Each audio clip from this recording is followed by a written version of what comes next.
masalah terbesar kita bukan dicuekin oleh orang yang kita sayangin, bukan ada musibah atau kecelakaan di jalan, bukan nggak dapat proyek. Masalah terbesar kita bukan sakit. Masalah terbesar kita dari dalam hidup kita itu adalah ketika kita jauh dari Allah SWT.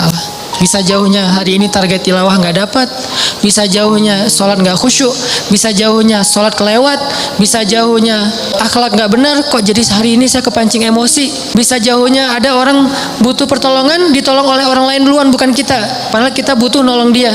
Jadi bukan dia yang butuh kita, tapi kita butuh nolong dia supaya Allah nolong kita. Tapi hari ini nggak ada yang datang ke rumah kita, kan sedih tuh harusnya ya. Itu harusnya jadi masalah besar buat kita.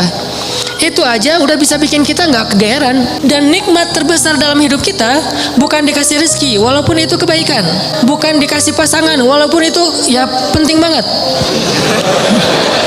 Saya nggak berani ngomong nggak penting, bahaya nanti Allah cabut lagi kan jadi jomblo, saya kan kasihan, nggak bisa ngebully orang. Nikmat terbesar dalam hidup kita bukan dikasih pasangan, walaupun itu penting, bukan kaya raya, walaupun tuh pengen sih, ada yang pengen miskin.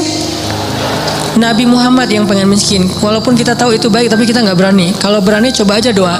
Nikmat terbesar yang Allah kasih kepada kita adalah nikmat kedekatan kita dengan Allah Subhanahu Wa Taala. Dan setelah itu Allah limpahkan nikmat-nikmat lain yang lebih banyak.